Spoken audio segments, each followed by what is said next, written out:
Kumekuwepo na kuripotiwa kwa taarifa katika vituo vya polisi na nyingine katika mitandao ya kijamii zikijulisha kwamba mtu au watu fulani wamepotea, hawaonekani au wamekamatwa na watu waliojitambulisha kuwa askari wa jeshi la polisi.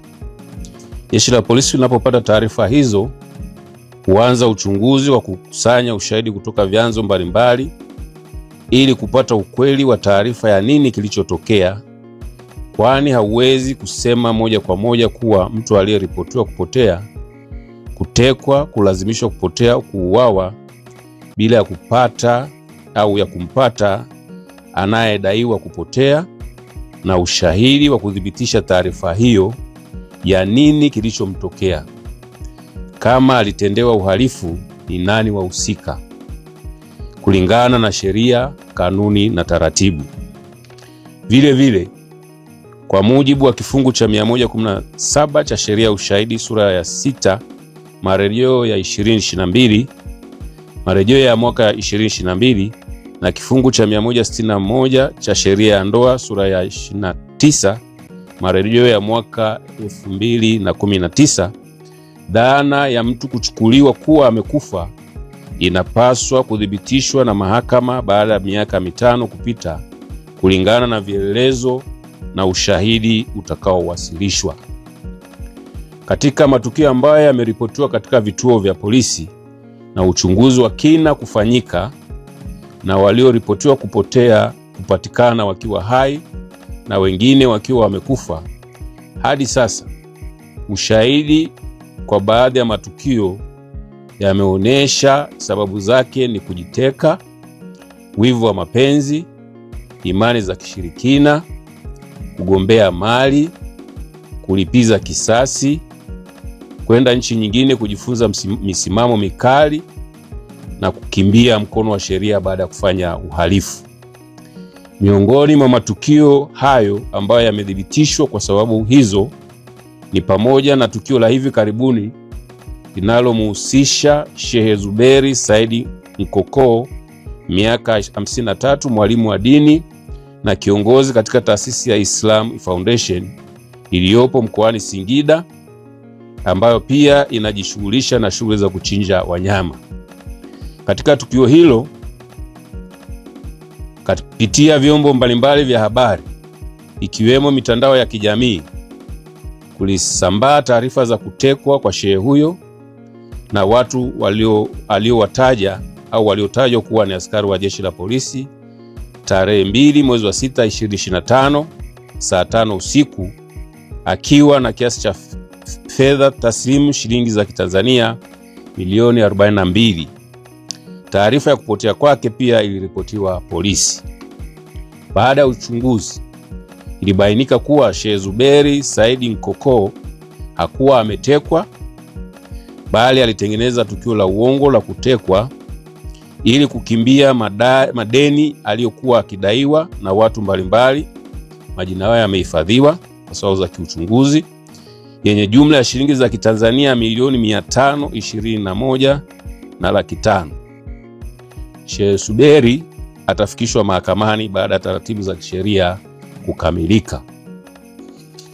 Baadhi ya matukio mengine yaliyohusishwa na utekaji wa watu vikihusishwa vyombo vya dola, lakini baadaye uchunguzi ukabaini kuwa vyombo vya dola havikuhusika kwenye matukio hayo, ni pamoja na tukio la tarehe 7 mwezi wa 6 2025 lililotokea katika kijiji cha Mtakuja, kata ya Ebana, vipi mwana universe, mambo vipi Tanzania? Naitwa Mr. Mzawa wa Mzawa Media, watu pata media na Masala TV. Mkazi wa Dangote. Hii ni taarifa kutoka kwa Paul Makonda, ambapo tunajua Paul Makonda ni mkuu wa mkoa wa Arusha, lakini hivi karibuni alikuwa anagombana na mbunge wa Arusha ambaye ni Gambo. Kunyongwa na mtandio. Kitu ambacho kimetokea ni kwamba Makonda ameamua kugombea ubunge kupitia katika kitongoji cha jiji la Arusha mjini, na hapa alikuwa anazungumza vitu ambavyo yeye ameviahidi kuvifanya kwa wananchi wa Arusha. Ndio maana anachozungumza ni kitu ambacho moja kwa moja kinaonekana ni kampeni.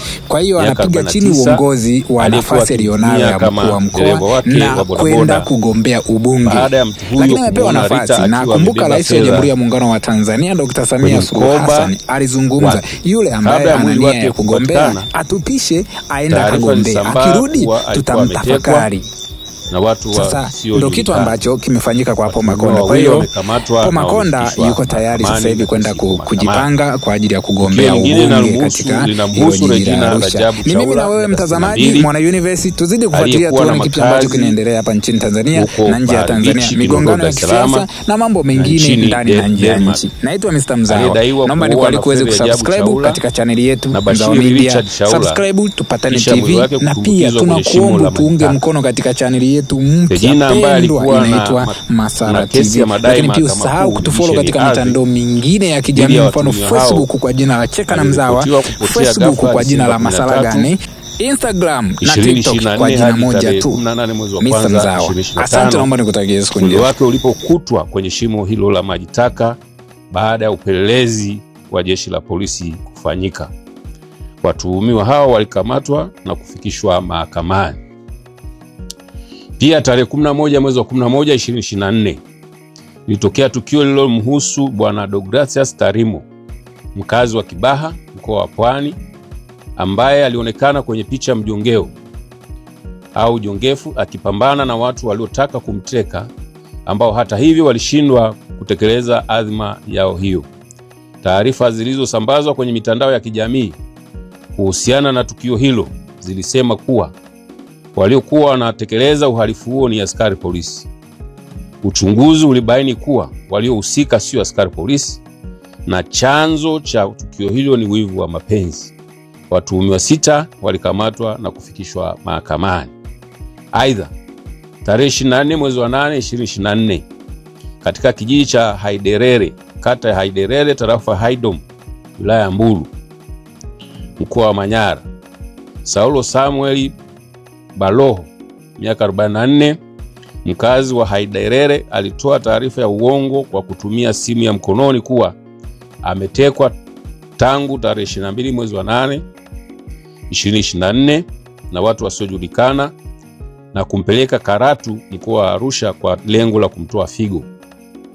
Upelelezi ulibaini kuwa mtuhumiwa hakutekwa, bali aliondoka nyumbani kwake akimwaga mke wake kwamba anapeleka fedha shilingi za Kitanzania 200,080 ukweni kwa mtoto wake wa kiume, ambazo ni mahari aliyokuwa anadaiwa mtoto huyo. Uchunguzi ulibaini mtuhumiwa alizitumia fedha hizo, na ili kuficha aibu akaamua kuzusha kwamba ametekwa. Mtuhumiwa alifikishwa mahakamani na kuhukumiwa kulipa faini ya shilingi za Kitanzania 100,000. Tukio lingine ni la tarehe 23 mwezi wa 8 2024 lililotokea katika kitongoji cha Kwedi Java, hii cha Nyasa, kata ya Kangata, tarafa ya Magamba, wilaya ya Handeni, mkoa wa Tanga. Lililomhusu Elia Elifaza Raymond Mchome, miaka 3, mkazi wa kitongoji cha Kwedi Java, ambaye aliuawa na kufukiwa ndani ya chumba walichokuwa akilala na Jackson Elisante Maeda, miaka 23, mkazi wa Kwedi Java, kwa imani za kishirikina. Kabla ya kubainika kwa mwili wa mtoto huyo, taarifa zilisambaa kuwa alikuwa ametekwa na watu wasiojulikana. Mtuhumiwa aliyehusika na mauaji hayo alikamatwa na kesi iko mahakamani. Pia tarehe 19 mwezi wa 8 2024 Ezania Kamana, miaka 36, aliyetoweka bila kufahamika mahali alipokuwa, alikutwa akiwa ameuawa na mpenzi wake aliyefahamika kwa jina la Dala Miraji Musa, miaka 42, kisha mwili wake ukatwakatwa na kuwekwa katika mifuko 4 ya sandarusi na kutupwa maeneo ya Ununio. Mtuhumiwa alikamatwa na kesi iko mahakamani. Kuna matukio ya watu 7 ambao waliripotiwa polisi Singida kuwa walipotea au walitekwa.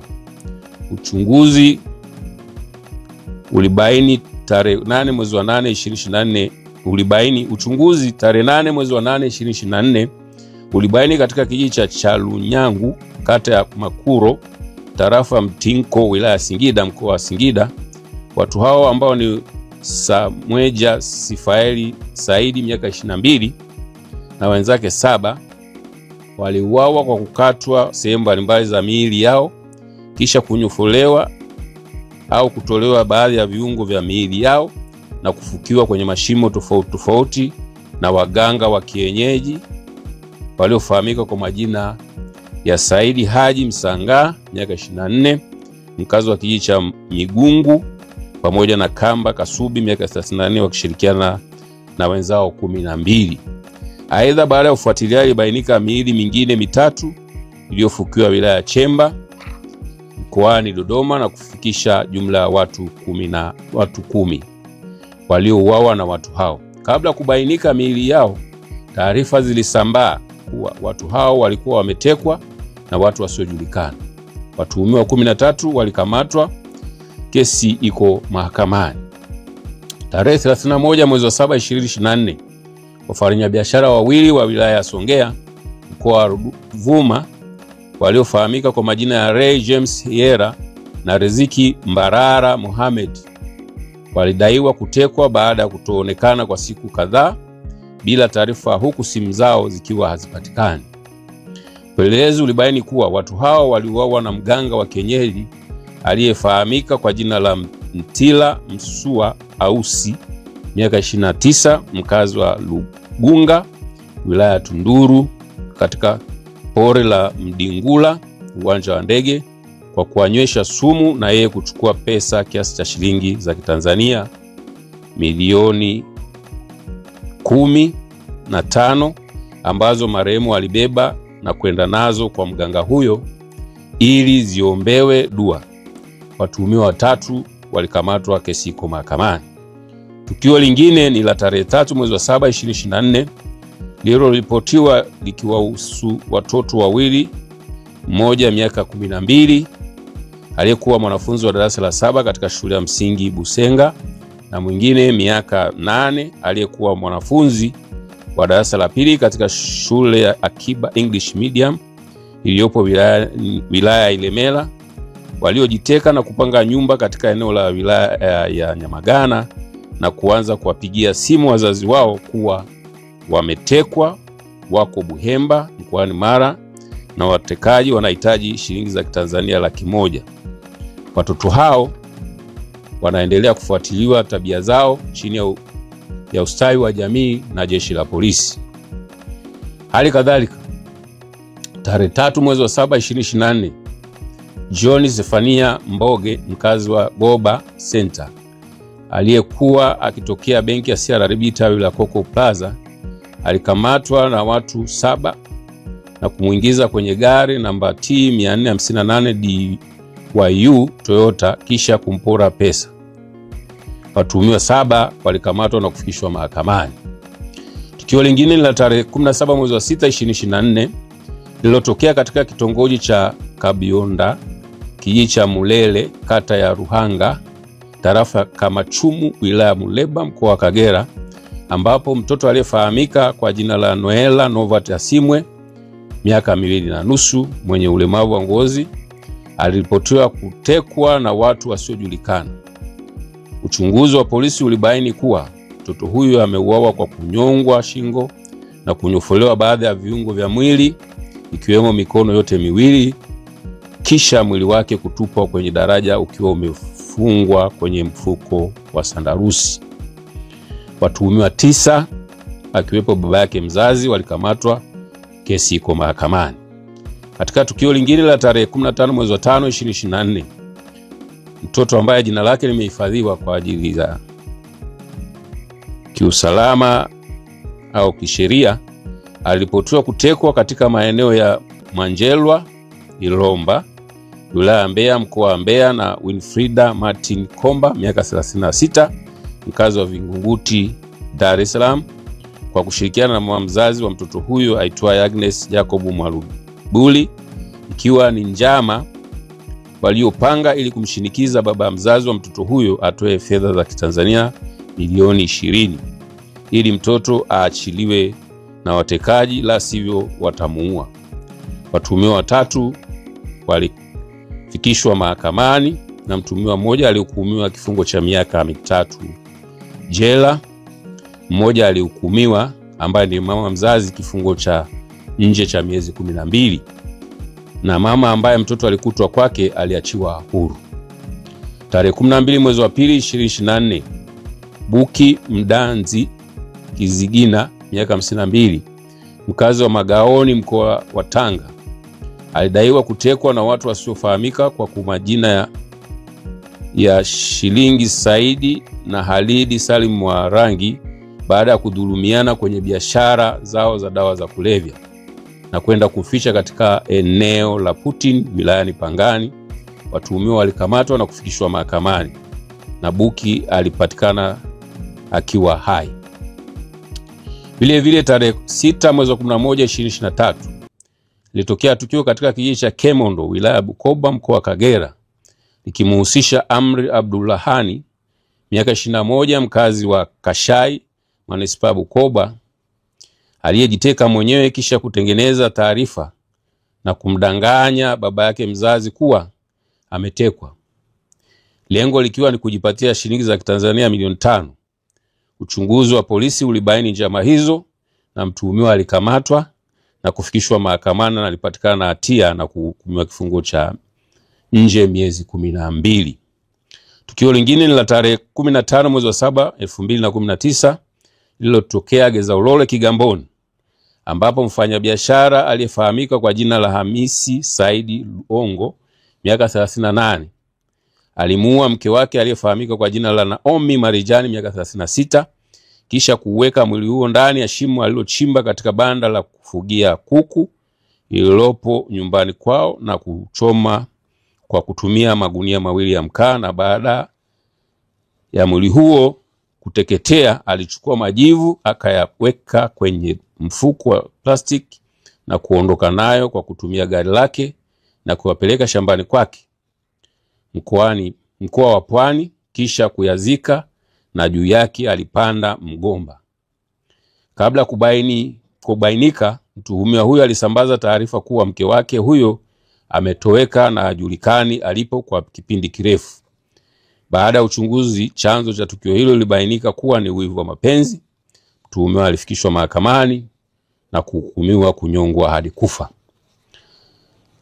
Serikali kupitia jeshi la polisi, kumbuke kwamba ina jukumu la kulinda maisha ya watu na mali zao na si vinginevyo.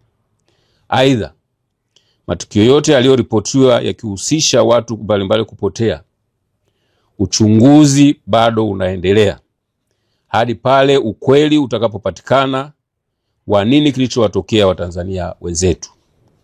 Kwa upande wa matukio ambayo yalitokea na kuhusishwa na vitendo vya utekaji na wahusika wake bado hawajapatikana, jeshi la polisi linatoa wito kwa ndugu, jamaa na marafiki watu wao kuendelea kuwa na watulivu wakati vyombo vya dola vikiendelea na uchunguzi wa matukio yanayowahusu ili kuweza kubaini uhalisia wa matukio hayo.